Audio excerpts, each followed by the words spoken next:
Assalamualaikum warahmatullahi wabarakatuh. Selamat datang di mata pelajaran Sejarah Indonesia.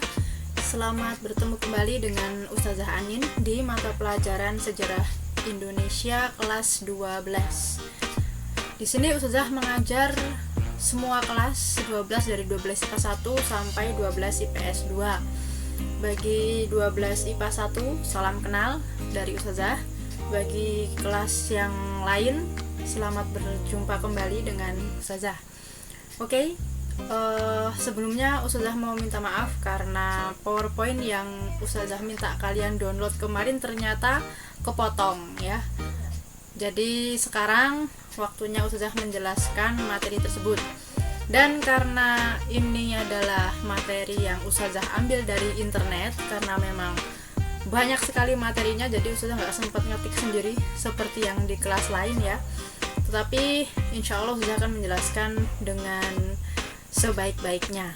Oke? Yang akan kita pelajari hari ini adalah bab 1 mengenai perjuangan menghadapi pergolakan dalam negeri. Oke? Ustazah mulai yang pertama. Di sini ada peta konsep perjuangan menghadapi pergolakan dalam negeri. Ini nanti kita akan mempelajari tentang PKI di Madiun, DITII, APRA, PRRI atau Permesta, Andi Aziz, dan RMS. Apa itu? Untuk tahu jawabannya, mari kita simak slide selanjutnya. Nah, di sini kita mulai dengan pemberontakan PKI di Madiun pada tahun 1948. Latar belakang dari pemberontakan PKI di Madiun ini yaitu kembalinya Musso dari Uni Soviet dan upaya seorang Amir Syarifuddin yang ingin menjatuhkan kabinet Hatta. Jadi Musso ini adalah pemimpin PKI di Madiun ya. Nanti pemimpin PKI yang terpusat ada sendiri. Nah, ini latar belakangnya. Lalu Musso ingin merebut Indonesia dari tangan nasionalis menjadi sosialis komunis. Kenapa Musso ingin menjadikan Indonesia sebagai negara komunis? Karena Musso kan kembali dari Uni Soviet. Nah, Uni Soviet itu sekarang sebutannya negara Rusia. Nah, Rusia ini adalah negara komunis ya. Jadi dia ingin membuat Indonesia menjadi seperti Uni Soviet yang menurut Musso waktu itu adalah negara yang maju seperti itu. Nah, jadi Musso sebenarnya tuh cinta sama Indonesia, tetapi caranya salah gitu ya. Dia ingin menjadikan Indonesia sebagai negara komunis yang sangat bertentangan dengan ideologi bangsa Indonesia, yaitu Pancasila. Lalu pada tanggal 26 Februari 1948 di Surakarta, partai-partai yang berpaham sosialis, yaitu ada Sosialis Indonesia, Pesindo, Partai Buruh, dan SOPSI, melebur menjadi Front Demokrasi Rakyat atau FDR yang dipimpin oleh Amir Syarifuddin. Nah, Amir Syarifuddin ini oposisi anti pemerintah. Oposisi itu artinya pihak yang berlawanan dengan pemerintah kayak gitu. Kalau sekarang contohnya seperti Fadlizon, Fahri Hamzah seperti itu, karena mereka ada di kubu yang berbeda dengan pemerintah seperti itu. Nah, lalu tanggal 18 September 1948 PKI berhasil merebut Madiun. Lalu mereka memproklamasikan berdirinya Soviet Republik Indonesia. Kenapa Soviet? Karena Soviet adalah negara Rusia yang berpaham komunis ya.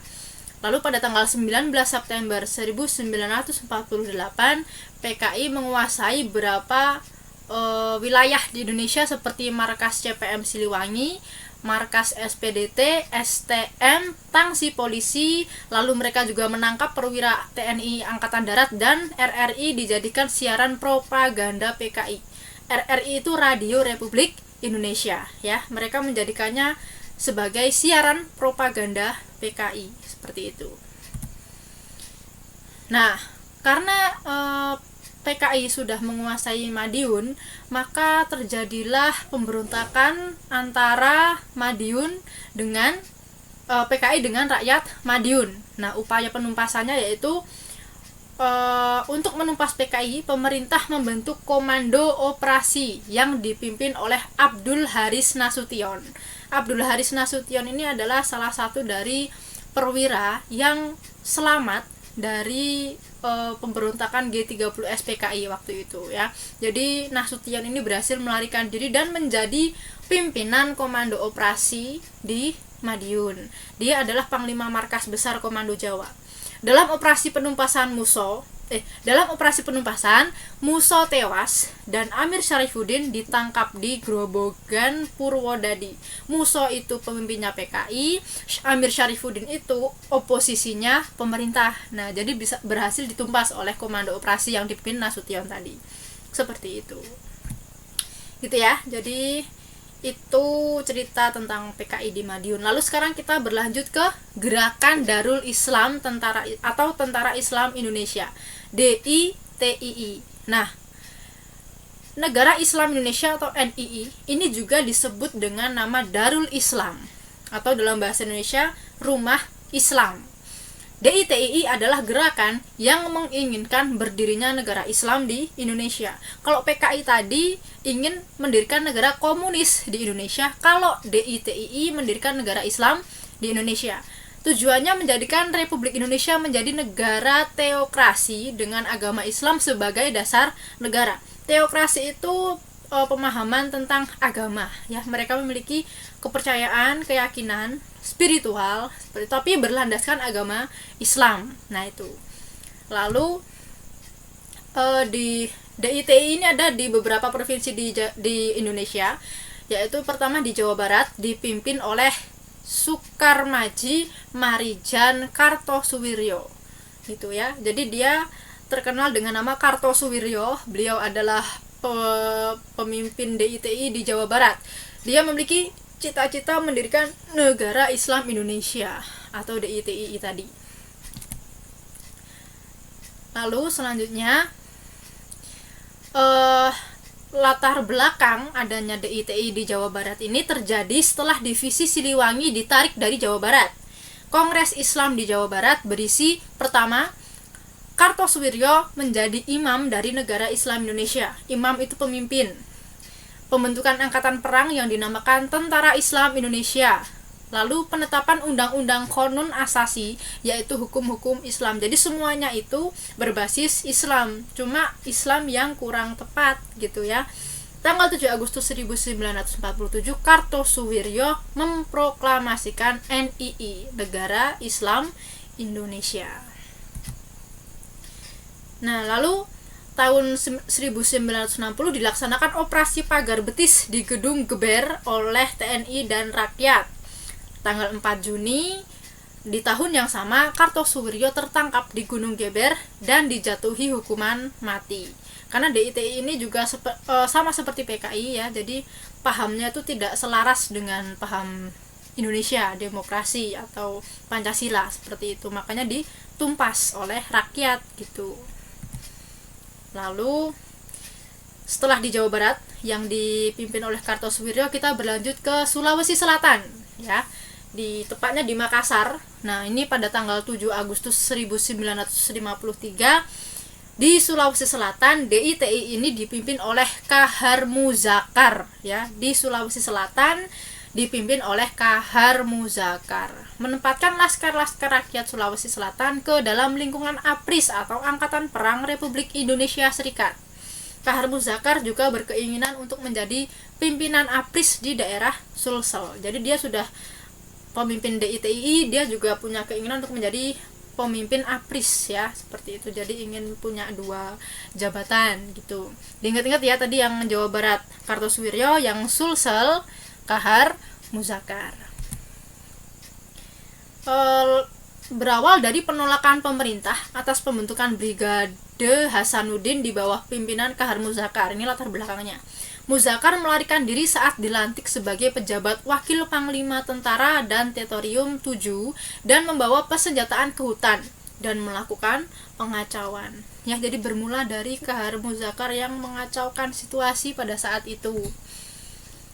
Nah, pada Februari 1965, Kahar Muzakar ditembak mati oleh Tentara Nasional Indonesia. Jadi setiap ada DITI masuk ke suatu wilayah di Indonesia pasti akan ditumpas oleh rakyat setempat, ya, karena tadi berseberangan dengan ideologi Pancasila. Yang ketiga, DITII di Aceh berlangsung pada 20 September 1953, dipimpin oleh Daud Beureeuh, ya. Jadi beliau memproklamasikan DITI di Aceh pada 20 September 1953. Ini pelopor yang di Aceh, Daud Beureeuh. Nah, adanya berbagai masalah antara lain masalah otonomi daerah, pertentangan antar golongan, serta rehabilitasi dan modernisasi daerah yang tidak lancar menjadi penyebab meletusnya pemberontakan DITI di Aceh. Ini latar belakang terjadinya DITI di Aceh. Akibat penurunan status istimewa Aceh menjadi karesidenan. Indonesia kan punya 2 wilayah yang dianggap istimewa, yaitu daerah istimewa Yogyakarta dan daerah istimewa Aceh, ya. Pada waktu itu Aceh mengalami penurunan status sehingga menimbulkan pemberontakan. Nah, lalu datanglah DITI seperti itu. Nah, pada 17 sampai 26 Desember 1962 diadakan Musyawarah Kerukunan Rakyat Aceh oleh Kolonel Jasin dan tercapailah sebuah perdamaian. Tadi, ya, berakhirnya DITI di Aceh damai akhirnya, nggak seperti yang lain pemimpinnya ditembak mati. Lalu yang selanjutnya adalah di Kalimantan Selatan. Nah, ini latar belakangnya menamakan diri Kesatuan Rakyat yang Tertindas. Ini pakai ejaan zaman dulu, ya. Kesatuan Rakyat yang Tertindas, J-nya diganti Y. Lalu mereka menyerang pos Kesatuan ABRI. ABRI itu singkatan apa? Angkatan Bersenjata Republik Indonesia. Lalu tahun 1963 terjadi pemberontakan Ibnu Hajar. Lalu ditumpas lagi oleh TNI. Jadi DITI Kalimantan ini dipimpin oleh Ibnu Hajar, ya, yang ditumpas oleh TNI.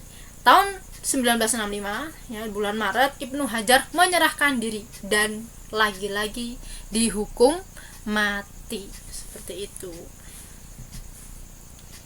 Nah, ini berlanjut. Tadi kita sudah mempelajari tentang DITI, tentang PKI di Madiun. Lalu sekarang kita berlanjut ke APRA, ya. APRA ini maksudnya adalah Angkatan Perang Ratu Adil. Pemimpinnya yaitu Kapten Westerling. Gerakan ini didasari oleh adanya kepercayaan rakyat akan datangnya seorang Ratu Adil yang akan membawa rasa aman dan tentram serta memerintah dengan adil, seperti itu. Jadi pada waktu itu kan banyak peperangan, ya. Masyarakat Indonesia ini menginginkan adanya seorang Ratu Adil. Nah, Ratu Adil itu siapa? Ya, rakyat itu sendiri. Rakyat ingin mereka bebas dari berbagai tekanan, baik dari yang dulu PKI, lalu ada DITI, terus juga sekarang muncullah APRA, Angkatan Perang Ratu Adil. Seperti itu. Nah, latar belakang adanya APRA ini adanya tuntutan dari mantan anggota tentara KNIL yang dibubarkan untuk tetap menjadi angkatan perang negara bagian. Lalu keengganan TNI bergabung dengan KNIL.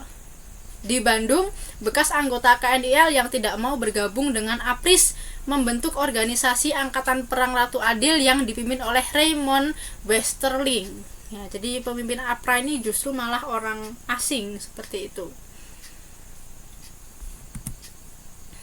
Nah, lalu tujuannya yaitu mempertahankan bentuk negara federal Pasundan di Indonesia, ya. Yang kedua, mempertahankan adanya tentara tersendiri pada setiap negara bagian Republik Indonesia Serikat.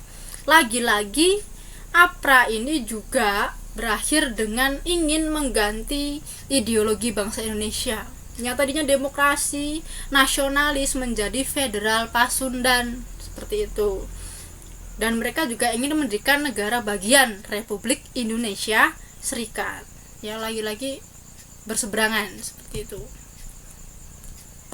Nah, yang mereka lakukan yaitu adanya ultimatum atau ancaman, ya, melakukan kudeta, lalu melakukan penumpasan. Itu kronologi kejadian APRA. Nah, mengultimatumnya dengan cara apa? Pada Kamis tanggal 5 Januari, Westerling mengirim surat kepada pemerintah RIS Republik Indonesia Serikat yang isinya adalah suatu ultimatum atau ancaman. Mereka menuntut pemerintah Republik Indonesia Serikat menghargai negara-negara bagian, terutama negara Pasundan, dan harus mengakui APRA sebagai tentara Pasundan, memaksa gitu ya. Namun, tuntutan APRA tidak dihiraukan oleh pemerintah Indonesia. Pemerintah RIS harus memberikan jawaban positif dalam waktu 7 hari, dan apabila ditolak maka akan timbul perang besar, seperti itu. Jadi mereka orang Indonesia dipaksa untuk menerima kehadiran negara federal Pasundan. Nah, lalu terjadilah kudeta. Pada tanggal 10 Januari 1950, Muhammad Hatta menyampaikan perintah kepada Belanda untuk menangkap Westerling. Lalu sebelum penangkapan dilaksanakan pada 23 Januari, Westerling melancarkan kudeta bersama anak buahnya. Mati setiap anggota TNI yang mereka temukan di jalan. Lalu berhasil menduduki markas staf divisi Siliwangi, ya. Jadi Westerling berhasil menduduki markas staf divisi Siliwangi.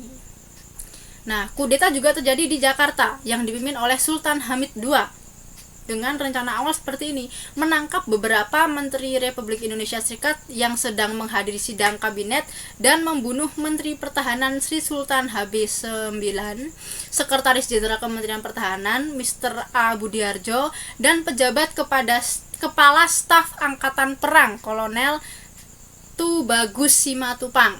Rencana tersebut berhasil dilakukan dan diketahui serta diambil tindakan preventif. Tindakan preventif itu tindakan pencegahan sehingga sidang kabinet ditunda, ya.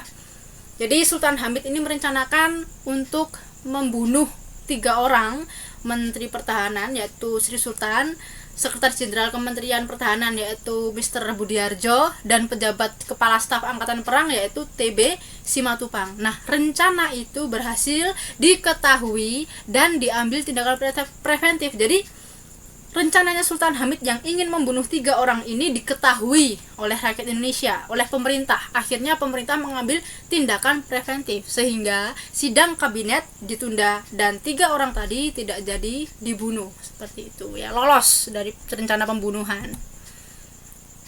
Nah, lalu pemerintah RIS segera mengirimkan kesatuan polisi yang disebut APRIS Jawa Tengah dan Jawa Timur. Tanggal 4 April 1950 Sultan Hamid II berhasil ditangkap. Lalu Westerling berhasil melarikan diri ke luar negeri, ya. Jadi itu berakhirnya APRA, penumpasan APRA. Dari PKI, DITII dan APRA alhamdulillah berhasil ditumpas oleh pemerintah dan rakyat Indonesia, gitu. Ada pertanyaan sampai di sini? Karena kita hanya 30 menit, jadi Ustazah akhiri, ya. Materi kita sampai di sini dulu. Insya Allah minggu depan Ustazah lanjutkan lagi menyelesaikan materi ini sampai selesai. Terima kasih atas perhatian anak-anak. Tolong disimak dengan baik, jangan di skip, ya, karena ini juga demi kebaikan kalian, biar kalian paham, seperti itu. Sampai bertemu di pekan selanjutnya dengan materi yang sama. Maaf jika banyak salah kata dan kekurangan. Wassalamualaikum warahmatullahi wabarakatuh.